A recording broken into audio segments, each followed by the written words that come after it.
Now it's time for our Hoptimistic Inquiries. Sticking with the trend, we like to keep things slightly consistent where we can. Over the last couple of weeks, newcomers and aficionados beers like. Let's see what they had some questions. Yeah, so for our newcomers to beer, when we're talking about dry and damp January, people want to know, are there health benefits to NA beers? Yeah. Well, obviously there's going to be lower calorie content. Not that much, actually, only like 20, 30-ish. Calories or percent? Calories. Oh. This one's 80. Looked it up on the interwebs. But if you think about like your Mick Ultras or your Coors Lights, those are like 95 to 100 calories. But it's there, right? It's still a difference. Anyway, but to mimic the IPA probably is quite a bit more calories than Mick Ultras. So. Yeah, so if you're trying any different NA options, all the information's out there, but generally calorie content's going to be lower. Hydration is another thing. So without alcohol, NA beers are more hydrating. Yep. Also, don't forget water. You can drink these all you want, but water is still the most beautiful thing. Water's king. Water is king. And then lower risk, right? NAs eliminate the risks associated with alcohol consumption, which can include impaired judgment or potential addiction. But not beer goggles. So you're fine either way. That's just a choice, people. That's just a choice. Remember, just an impaired those choice. Twos and pirates are choiceless. So we had some people asking a lot, actually quite a bit out there. It's like, what are some good NAs either to bring into your bar or brewery, ones to recommend, or where to go out and get them from like different stores. So our recommendation on that would be, especially if you're going out on your own, but find styles that you like. Or if you are a brewery or an establishment, what are your top selling beers? Like if your top selling beers are IPAs, then go get some IPA NAs. Absolutely. That makes a ton of sense. Makes a ton of sense. And honestly, you might realize that it's a decent seller. I mean, I was at a brewery that we were both at the same brewery that the NAs were actually pretty popular. Kept them on year round, and lots of people like to bike up and they do like one beer, one NA, and call it a day and boogie out. So you might find out they're more popular than you think. Yeah. For sure. Online reviews can be a great resource to find different NA options as well. We've got a link included in our description. It's a little NA beer finder map. So cool. It's super fun. Yeah. And then you can also use Untapped. They have reviews on NA beers as well. Yeah. A bit of a rabbit hole, but definitely worth it. Yeah. You can ask for samples or tasting flights, maybe. Usually they tend to come in cans. They're not usually on tap. So that one could be a little bit tough. But if they do, sometimes they have them open in the back. I know there'd be times that, like, we would crack them open and because people especially when we got a new flavor in. Yeah. That way you can get some people trying them. And if you're an establishment, take note of that. Like, no one's going to buy it if they don't know how it tastes. And you might lose some cans, but, like, again, you have your people sitting at your bar that are going to be the biggest advocates for what you're doing. And if someone comes up, asks about NA, and they've tried it, they're probably going to be the people that are like, actually, the hazy's super good, or whatever. And, like, jumped on those notes. And I think, good advice. I would say, like, Athletic is probably the biggest one. That was the easiest one to get in. Lots of varieties, lots of options. They do seasonals, which was really nice. Yep. So you're able to kind of keep it rotating throughout the seasons, and that was fantastic. For sure. And the dark one was actually pretty good. I think the stout was probably my favorite one of theirs. Oh, that was my least favorite. Was it? Yeah. Maybe. I don't like the honey wheat. It was too sweet for me. I don't know if I got into that one, but that's all right. Lots of options. Lots of options. The point to take away: don't be afraid to ask. Right. So this one is more for our beer enthusiasts or aficionados. So what generally has been brought up or what gets talked about is how does the brewing process of the NA beers differ? Now, not a brewer, not claiming to be, but there's a lot of information out there, right? So this is a lot of the stuff that we've come up with off of the websites that are offering, NA options. So the traditional brewing techniques, so NA beers are often brewed just like regular beers.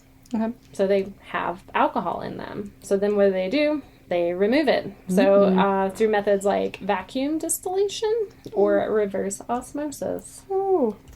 So it gently extracts the alcohol. Interesting. Makes sense. And the idea is to retain the flavor. Again, didn't know that, looked it up, super cool, would love to talk about it. Yeah. What also was really fun is there are special yeasts and techniques associated with that. So some brewers use these yeast stranger techniques that produce very little alcohol from the start. Okay. So then probably there's less of that reverse osmosis going on, I guess. So special yeast strains there was a lot of fancy names. I was like, what's the layman terms for these names? And it's low alcohol yeast.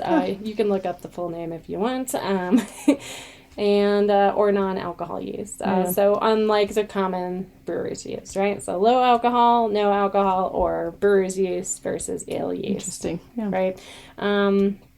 And basically what it is these yeasts are just less efficient at converting sugars into alcohol. That's what I was going to guess. So I was like, makes perfect sense, right? That way they have less to extract from the reverse osmosis. Osmosis Jones. Yes. Went to there too. Yeah, right. And then the techniques. So special techniques can be a controlled fermentation process where the brewing conditions are just adjusted. So such as the temperature and the time to do it. Yeah. So that limits the yeast alcohol production. So less sugar consumption, right? Right? It's eating it up. We're not going to get into that. We don't want to spoil it. But so yeah. There you go. Yeah. That's what I got for that. Cool. I think another thing that's, and I don't think we're going to totally get into it, so we're going to just like do a little segue, is to remember that as an establishment, usually you have to still be 21 to buy an NA beer. Yes, I was carded for those. Yeah. You do have to be 21. Which is kind of funny because it has the same amount of alcohol, which is under 0.05, as like 0.5 as kombucha. Yeah. And I think when I was like looking stuff up, that bread has like a higher percentage of alcohol in it because it also has yeast, which is kind of a funny concept. I'm sure it's just that slippery slope of, I guess I didn't look at the packaging well enough. I thought it said NA on the packaging, and so I didn't have to card them right. I'm sure it's just a marketing brand thing, like just staying consistent. Yeah, that's kind of what I assumed is like you don't want like a 12-year-old walking out with some Lagunitas like, oh, it's NA, you know. It's cute for your family photos. It's not cute in the wild. It's not cute in the wild. Yeah, it's very little Christmas my God, card. Excuse me. Yeah, that's terrible. I heard it from all the way over here. Sorry. I'm just kidding. So yeah, remember that if you get it, make sure that your crew is well informed and trained to still be carding people for it. All right. As a lover of craft beer, you can still appreciate the beer craftsmanship of NA beers. I think you kind of got into this earlier. Yeah, the complexity and variety of many NA beers now showcase the complexity and variety that mirror their alcoholic counterparts.